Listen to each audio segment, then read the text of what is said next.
So, ang topic natin is about sa head unit ni MG G50 So, yan. Ito yung sa primary screen pag binuksan mo yung head unit, yung kotse. So, yan. Pure, intelligent, tapos mandatory power maintenance. So, pure EV, alam niyo naman yun.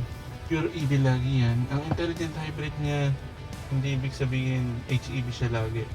So, computer pa rin nagde-decide kung kailan siya mag-HEV. Tapos, ang mandatory power maintenance, pwede mo siyang iset so 30 to 80%. So, pag na-reach niya na yung percent na yun, titigil na siyang gumamit ng battery. Puro gas na. Or naka-HEV mode siya.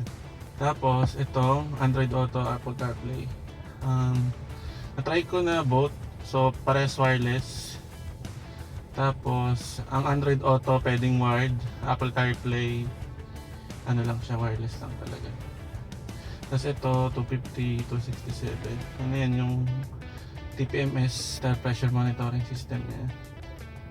So, for the 250, that's I think 36. Iba-iba pero nakaset ko ng 36 at 40 talaga. Siguro dahil malamig ngayon, kaya ganyan lang siya. Cool, pwede mo yan iset, pero mamaya papakita ko, tapos yan, radyo. Yan, pwede mo pa rin yan i-customize kung ano yung pagkakasunod-sunod. Mas maganda na yan, nakikita mo na yung pure EV, yung Apple, Android Auto kasi nandyan din naman yung race mo.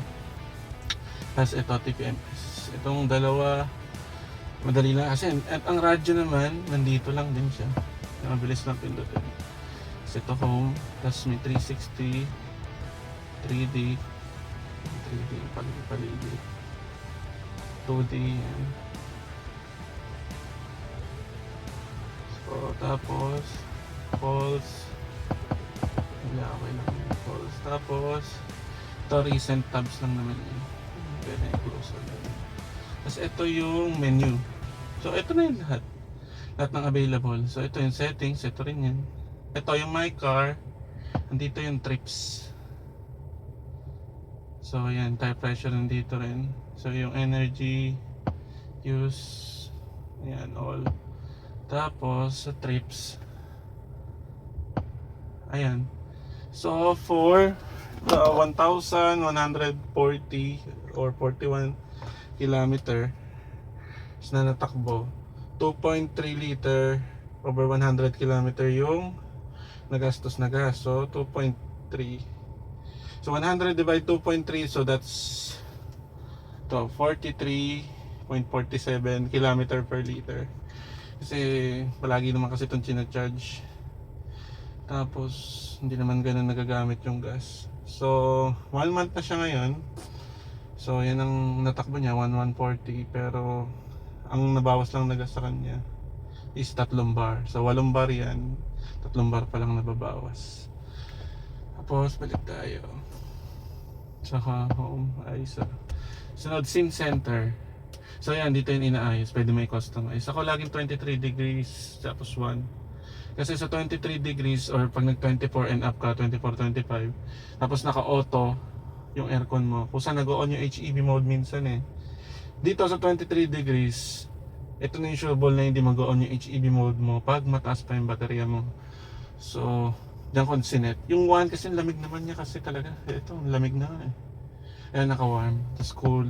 Hindi nyo naman kailangan yan, mainit sa Pinas Tapos yan, standard. Hindi ko na yung pinapakailaman. So, naka-cool lang lagi. Yun lang naman talaga dapat Tapos phone, yun kanina rin yan. Yan, Android Auto, Apple CarPlay, radio, music. Hindi ko naman nilalagyan yan. Albums, yan, wala. Tapos climate control, which is hindi naman yan napaggagamit. Lagi naman sa mukha. Kaya kung gusto nyo sa lahat, pwede naman yan lahat. Ayan, nag-on tuloy yung HEV. Naka-1 lang naman ako lagi. Tapos punta tayo sa settings. So ayan, lamps. Ano nakalagay dito?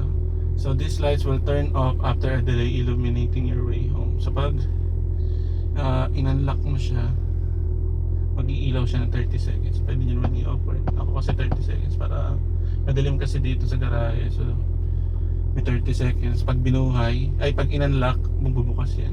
Tapos pagka pinatay mo na yung sasakyan, tapos binuksan mo yung pinto, ay sinarado mo na. Binuksan tapos sinarado mo na yung pinto dito sa driver side, bubukas ulit yun. Tapos pag nilock mo, may mamamatay din naman siya na kusa. Tapos ito, unlock mode, all doors. So yan, auto close when locking. Tapos unlock mode, all doors syempre. Tapos key fob. Mas gusto ko kasi may busina eh, kaya ganyan. Pero pwede namang ilaw lang. Tapos yan, auto unlocking. Pag pinatay mo na yung makina, ma-unlock lahat ng doors. So yan, nakaganyan yan. Tapos others. Ito yung asterisk. May asterisk button kasi dito sa steering wheel. Hindi yung iset ko ano yung asterisk button na yan. Ako kasi sa 360 parang wala naman kasing maganda dyan eh. So 360 lang talaga maganda. So pag pinindot mo yun, makikita mo na yung 360. Pwede mo na ikot-ikotin. Energy yan, yun din yung same. Pwede mo na. Yan, ito yung sinasabi ko sa inyo, 30 to 80%. Pwede nyo baguhin. Eh never ko naman ginamit to. Talagang pure EV pag malapit ka lang. Intelligent, let's say 100 to 500 kilometers. Kailangan nakaganyan ka lang. Mas tipid yan. Bahala na yung system. Tapos energy, ito yung sa braking. Ito lagi ka ako naka-high eh, kasi nga mas pabor ako eh, kasi gusto ko nga mas ma-charge niya yung battery ng kanya eh. So yan, ito naman yan, parang di naman to kailangan. So huwag nyo na yan alamin. Ito charging management, yung battery mo. Tapos ito charging reservation. Sa oras to eh, may siset kang time. Tapos kung saan siyang titigil. So hindi naman to need. So ewan ko kung gusto nyo, kunyari nakikita nyo dito is 9 hours or 8 hours matatapos na siya, pwede nyo on yung charging reservation para kung saan siyang tumigil mag-charge. So yan. Tapos B2L, yan, wala pa naman tayong B2L. Alam niyo naman yung vehicle to load. So pwede mo siyang gamitin sa camping. As saksakan, pwedeng saksakan ng electric fan or anything. So yan, B2L. Tapos parking recharge. Yan, nasabi ko na rin yan sa previous video. So ito yung i-charge niya yung battery up to 85%. Sagad na yan, 85. Tapos yan, quiet, balance. Quiet, pinakamahinang charge, balance, sakto lang. Tapos patient, pinakamalakas. So sa driving, dito, pag nabili niyo yung kotse, kalimitan na sa ano lang to eh, 90, 100. Eh kasi pag nagamit nyo itong kotse, parang gusto nyo pa lumagpas doon yung speed nyo, no? Eh so, iwa-warning ka. Kaya ako, sinet ko ng 175 lang. Noong that day na na-release tong kotse. So, pwede nyo pa naman 200. Hindi ka naman naabot 200 kasi may nag-test na nito, hanggang 180 lang yung top speed niya. Tapos sa lane assist, medyo na nakakabisit to pagka naka-on. So yung alarm lang para hindi kayo malikot. Kasi kung sanay kayo sa mga older car, pag may alarm plus correction, pag umano siya sa guhit, itatama ka niya, ililikotin niya yung manibela eh. Kaya ang nilagay ko, alarm lang. Yan, itama niya yan pag binili niya na yung kotse. Tapos alarm sensitivity low lang para hindi masyado maarte. Tapos alarm tone off niya na lang para hindi kayo nabubuisit. Nakabuisit kasi pag tunog ng tunog eh, pag apa ka ng linya. Or pwede mo nang i-off na lang din. Nasa sa'yo, ako naka-on pero okay na yan. Tapos ito, collision avoidance assist. Normally niloloko lang ito eh. Kaso kada bubuksan mo yung sasakyan, lagi siya naka-high. So mas maganda to low kasi napaka-arte niya. Malayo pa naman, mag-warning na. Uy, babangga ka na. Yan, naka-low to. Kaso hindi ko na napapalitan kada aandar. So advice, laging low yan. Kaso pag bubuksan mo ang kotse, ay na naman, bahala siya sa buhay niya. So, driving preference, yan, electronic parking brake. So okay na yan, laging naka-blue lang para pag pinark mo yun na yan, nakakapit na lahat yung mga ano niya, brake. Kasi itong trailer mode, yan, for towing. Kapag may hila ka, i-on mo to, siguro mas lalakas yung torque niya pag nag-trailer mode ka. Sa driving safety, yan, may tunog siya. Pag ano to, nagre-reverse eh. Alarm to lang yung gusto ko eh. Bahala na kayo dyan. O anong gusto niyo, wala naman. Tapos ito, ino-off ko eh. Kasi Hindi naman naulan pero nagwa-wipe siya pag nire-reverse. So ito i-off nyo na rin ito. So mas maganda naka-off yan. Tapos connection, ayan.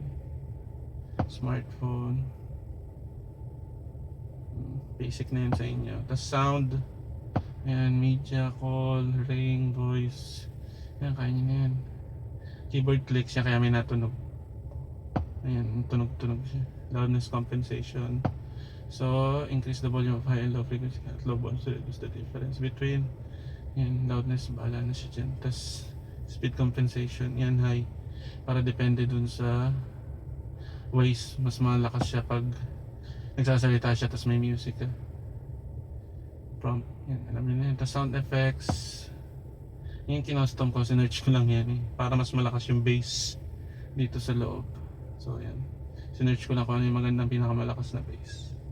So yun yung nakita ko. The system, display, brightness. Ayun, pala na, auto brightness na lang yan. Tapos, display mode, auto. Ayan, 24-hour. Wala na. So yan, yun lang naman lahat dito. Tingin ko naman mabilis nyo itong matututunan.